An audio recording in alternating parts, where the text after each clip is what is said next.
कि माटी का एक नाग बनाया। माटी का नाग बनाकर नाग पंचमी पे हर कोई पूजा करते हैं, पर घर में अगर साचा नाग निकल जाए तो क्या करते हैं? लाठी लेकर के मारने दौड़ते हैं। कैसा हमारा रिवाज है। पहाड़ तोड़कर पत्थर मंगायो, देव देहली गढ़ियो। पहाड़ को तोड़ के पत्थर लाते हैं, उसी पत्थर से देवता भी बनता है और देहली भी बनता है। देहली समझते हो ना, जो घर के आगे जो चौखट में लगता है उसको देहली कहते हैं। तो पहाड़ तोड़कर पत्थर मंगायो, देव देहली गढ़ियो। एक के ऊपर पांव धर के दूसरी की पूजा करियो रे अनारी दुनिया, भजन बिना कैसे तरियो। पत्थर तो वही है, पर एक के ऊपर पैर रखे हो और एक के ऊपर पूजा कर रहे हो। एक जगह मंदिर का निर्माण हुआ, भक्तों के मन में भावना आई सुंदर सा भगवान का मूर्ति लाया जाए।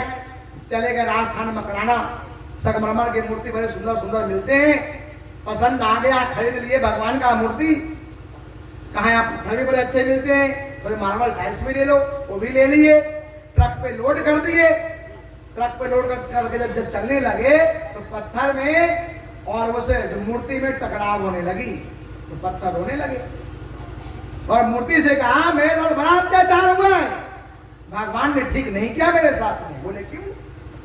बोले एक ही घर में पले बढ़े, एक ही ने हमको पाला पोसा जन्म दिया, एक ही ने हमको बेचा, एक ही ने हमको खरीदा, एक ही ने हमको तराशा, पर ऐसा क्या भगवान ने अन्याय कर दिया मेरे साथ? तुम हमको तो ऊपर आसन में बिठाए जाएंगे, 56 भोग लगेगा, आरती उतारी जाएगी, फूलों की माला श्रृंगार किया जाएगा और मुझे जो है जमीन पे बिठा दिया जाएगा। लात चप्पल जूते अनेक प्रकार के गंदगी फैलाए जाएंगे। आखिर ऐसा न्याय क्यों किया? वो भगवान की मूर्ति ने जवाब दिया कि हे पत्थर, ईश्वर को दोष न दे, इसमें ईश्वर का कोई दोष नहीं है, दोष हमारे कर्मों का है। बोले ऐसा कौन सा कर्म हमने किया? बोला जानते हो, एक ही ने पाला, एक ही ने पोसा, एक ही ने खरीदा, एक ही ने बेचा, पर जब हम किसी कारीगर के पास में गए तो कारीगर ने तुम्हारे ऊपर भी छेनी रखा और हथौड़ी का वार किया। तुम हथौड़े के चोट को सहन न कर पाए, तुम टूट गए, तुम बिखर गए, तुम मूर्ति नहीं बन पाए, तुम में मूर्ति का रूप नहीं आ पाया। उसके बाद मेरा नंबर आया, मैं भी तो आपके तरह पत्थर था, मेरे ऊपर भी छेनी रखा गया, मुझे भी हथौड़ी का वार किया गया। दर्द तो मुझे भी हुआ भाई, लेकिन मैंने उस दर्द को सहन कर लिया, संघर्षों को झेल लिया, तो मुझ में देवता का रूप आ गया, मूर्ति का रूप आ गया। इसलिए दोष ईश्वर का न दे, दोष हमारे कर्मों का है। तब किसी शायर ने कहा है बिना संघर्ष, शायर ने कहा है बिना संघर्ष कोई इंसान महान नहीं बनता, बिना संघर्ष कोई इंसान महान नहीं बनता। जब तक न लगे पत्थर को हथौड़े की चोट, तब तक तो पत्थर भी भगवान नहीं बनता, तब तक तो पत्थर भी भगवान नहीं बनता। तो आज महात्मा कबीर समझा रहे हैं कि मानव का चोला पाने के बाद ये संसार के क्रियाकलापों से उस ईश्वर का हम प्राप्ति नहीं कर सकते हैं। तो ईश्वर को प्राप्त करना है तो आप संतों की शरण में आइए, सदगुरु के दरबार में आइए, सदगुरु के कदमों में बैठिए और सदगुरु के कदमों में जब बैठ करके बालक का हृदय लेकर के, जैसे विवेकानंद जी एक खोजी बन करके, एक जिज्ञासु बन करके गए और जब खोजा तो उनको मिला, ऐसे ही हम भी झारखंड वासी एक जिज्ञासा लेकर के, एक खोजी बन करके संतों के सानिध्य करेंगे, सदगुरु के जब कदमों में बैठेंगे, सदगुरु के दरबार में जब रहेंगे तो हमें भी उस अध्यात्म ज्ञान की प्राप्ति होगी, इसमें कोई संशय नहीं है। सवा शेर का पूरी पका के देवी के चढ़वाइयो, देवी बेचारे खावे ना पी ले, आप ही मिल खाइयो।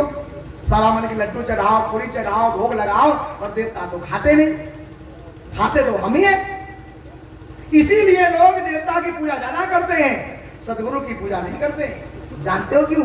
सदगुरु तो जीता जागता है, चेतन देव है, चेतन देव की सेवा करो नर जन्म सफल हो जाए तुम्हारे। वो चेतन देव है और चेतन देव है तो जैसा मांगेगा वैसा देना पड़ेगा, जो कहेंगे वो करना पड़ेगा, जो आज्ञा देंगे उसमें लगना पड़ेगा। इसलिए बोलते भैया ये तो भक्ति करना बड़ा कठिन है, पर जो देवत्व है, जो देवालय में, शिवालय में, मंदिरों में है, उनको जैसा खिला दो कुछ कहेंगे तो नहीं आपसे। ठंडी में भी गंगा जल चढ़ा दो कभी नहीं कहेंगे आपसे। ठंडी लग रही है, भगवान शंकर ने पहनने को दे दो तो मेघशाला दे दिया, कहा मुझे भूख लग रही खाने को दे दो तो भांग धतूरा दे दिया। अब ऐसे में शंकर जी तांडव नहीं करेंगे तो क्या कन्हैया बनकर के बंसी बजाएंगे तुम्हारे लिए? तांडव भी तो करेंगे। तो भगवान जब मनुष्य रूप में आते हैं, जब वो नारायण बनकर के नर रूप में आते हैं तो वो हमको आज्ञा देते हैं, आदेशित करते हैं। इसलिए सदगुरु की भक्ति हर कोई नहीं कर पाता है। गुरु भक्ति अति कठिन है, जो खांडे की धार, हाले डोले कटमरे, निश्चल उतरे पार। सदगुरु की भक्ति कठिन तभी बताया गया। कोई बिरला होता है, कोटि नाम संसार में ताते मुक्ति न होए, और आदि नाम जो गुप्त जपे बूझे बिरला होए।